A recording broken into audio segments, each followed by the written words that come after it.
Calendar change होते guys. So year end trip plan झाले की नाही, नसेल झाली तर ही रील आत्ताच सेव्ह करा आणि आपल्या कोकणात या. तर काय करायचं आहे, मी सांगते आत्ता तुम्हाला 2 डेज रत्नागिरीचा प्लॅन. पुण्यावरनं निघायचं आहे रत्नागिरी सिटीकडे. रत्नागिरी सिटीतून जायचं आहे गणपतीपुळे बीचकडे. गणपतीपुळेला जात असताना आपल्याला असंख्य बीचेस लागतात. गावानुसार त्या बीचचं नाव पडलेलं आहे, पण प्रत्येक बीच हा युनिक आहे. सो तुम्ही ते एक्सप्लोअर करत जाऊ शकता. नाही तर सरळ सरळ गणपतीपुळेला या, स्टे करा, खा प्या, नाश्ता करा, फ्रेश व्हा आणि निघा गणपतीपुळेच्या मंदिराकडे. सो पहिल्यांदा दर्शन घ्या गणपतीपुळेच्या बाप्पाचं. आपल्या लाडक्या बाप्पाची आरती असते 12 वाजता आणि संध्याकाळची शेवटची आरती असते 9 वाजता. तर तुम्ही जेव्हा केव्हा जासाल मोस्ट प्रोबेबली तुम्हाला 12ची आरती सापडेल. 12ची आरती करून बाप्पाचं दर्शन घेऊन तुम्ही या बीचकडे येऊ शकता. गणपतीपुळेच्या बीचला वॉटर स्पोर्ट ॲक्टिव्हिटीज होत राहतात. सो तुम्ही ॲक्टिव्हिटीजचा आनंद इथे घेऊ शकता आणि आपल्या डेच्या नेक्स्ट स्पॉटकडे जाऊ शकता. तर आपला नेक्स्ट स्पॉट आहे प्राचीन कोकण, जे गणपतीपुळे बीचपासून 1 किलोमीटरच्या अंतरावरती आहे. इथे आपल्या 500 वर्षापूर्वींची कोकण संस्कृती दाखवण्यात आलेली आहे. तर हा पॉईंट मस्ट विजिटेड आहे.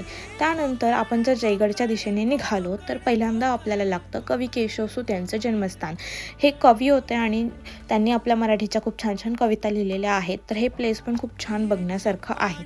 त्यानंतर मालगुण बीचच्या दिशेने जात असताना आपल्याला निर्मल नगरी हा एक स्पॉट लागतो. हे पण खूप छान प्लेस आहे बघण्यासाठी, तर तुम्ही हे व्हिजिट करा.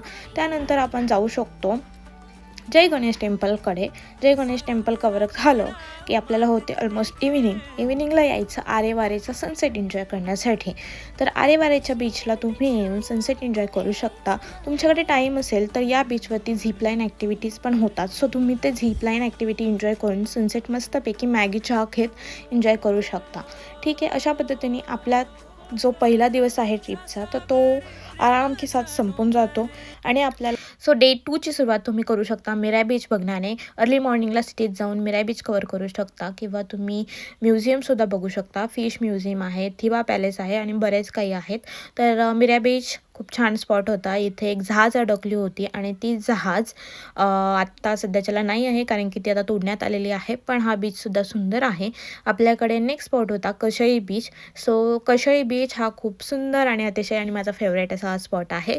सो तुम्ही कशई बीचला जाऊन व्हिजिट करू शकता. इथे अर्ली मॉर्निंग सकाळी खूप छान वाटतं, नाहीतर तुम्ही इथे सनसेटला सुद्धा येऊ शकता. तर आणि याच्या पलीकडे पण जर तुम्हाला अजून टाईम स्पेंड करायचा असतील तर आपल्या रत्नागिरीमध्ये बरेचसे फोर्टसुद्धा अवेलेबल आहेत, जे आपल्या शिवाजी महाराजांनी बांधलेले आहेत, शिवरायांच्या काळातले आहेत. सो त्यापैकीच एक जो किल्ला होता तो म्हणजे रत्नदुर्ग होता.